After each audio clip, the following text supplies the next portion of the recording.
Reminisce on dangerous summers, was just a thug nigga working for drug dealers in neighborhood. Run about the age of 13, we was gunning, and it was fun to see the police running. Niggas disappear when we come and live. Nappy head shorty, addicted to drinking 40. My niggas is naughty, and y'all niggas is fucking corny. But you left me in the summer of '89, a very good year. Crack cocaine sales rose. Yo, what's going on YouTube? It is Beamer-Fonz, and today we are doing a video on front lower control arms, the forward ones. So I've only really taken the front wheel off, that's all I've done so far. So obviously take your front wheel off, and you're gonna, it's pretty simple, it's just basically one nut here on the bottom there, that guy right there, and then there's one on this side of the splash guard, so you have to pop this off, pop that off, get the splash guard out, and then take that off. It's pretty straightforward as long as you are not seized in here and as long as you use the right size Torx bit. This is a T30. You do not want to use a size too small because as soon as you do that, it will strip. So I am not going to waste any time because I don't have much daylight. So I am going to take that out, and then I'm going to show you guys the next part.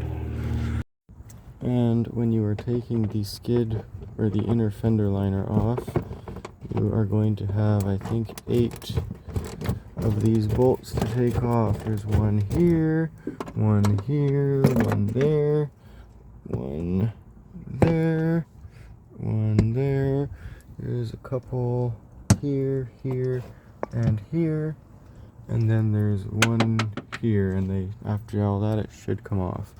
So I'm going to loosen those and I'll pop it out.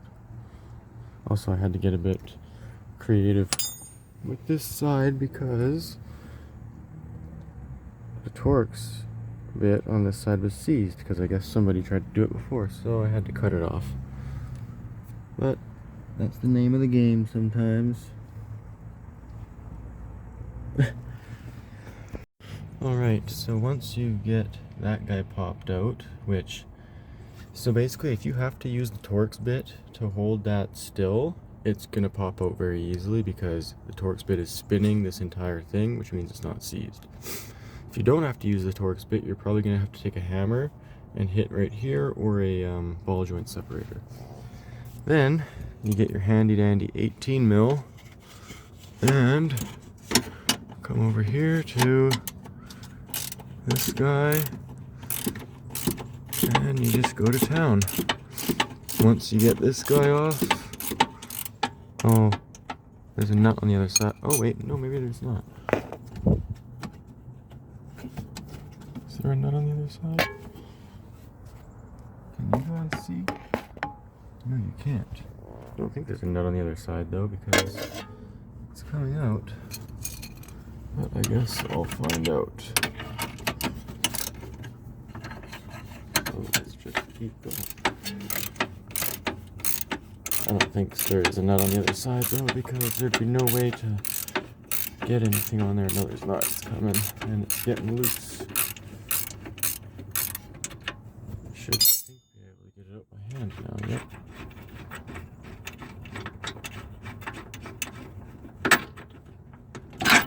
There you go. Once you get that out, you are going to have to push the skid plate down and it will drop out the bottom. So you pull it down like that and out. So I'm going to get that out. Actually, you know what? Maybe I can set the camera up here like so. I really got to get some meta glasses so that I can record this. But yeah, there we go. Got your arm out. And now I can actually see. Oh yeah, this was loose. That is definitely where my noise was coming from.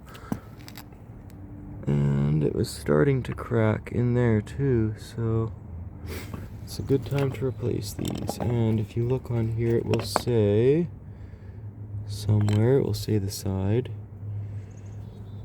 And if it doesn't, well, then you just get your new part and you compare it.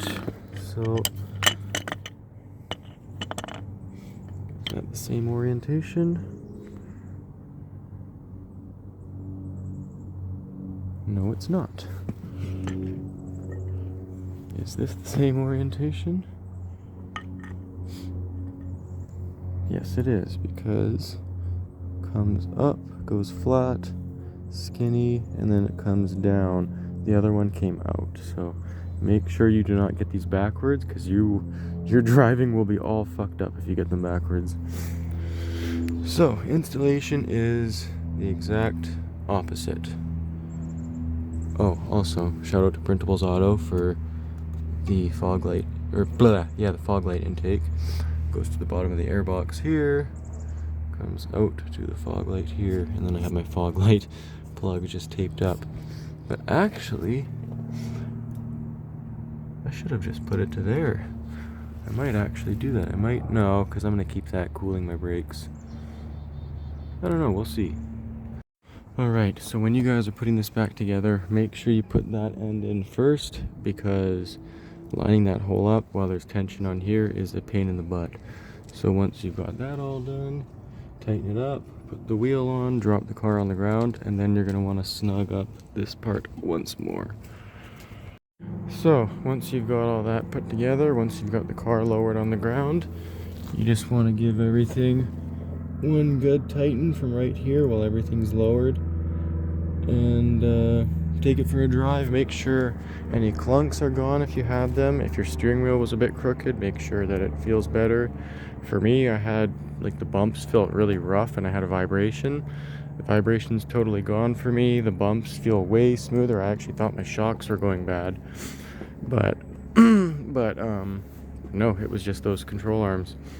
So hopefully I can't speak today. Hopefully you guys enjoyed this video. Don't forget to like, comment, subscribe, and the next video I'm doing is a simple one. It's just on rear brakes. So stay tuned for that one. Beamer-Fonz out. Ayy.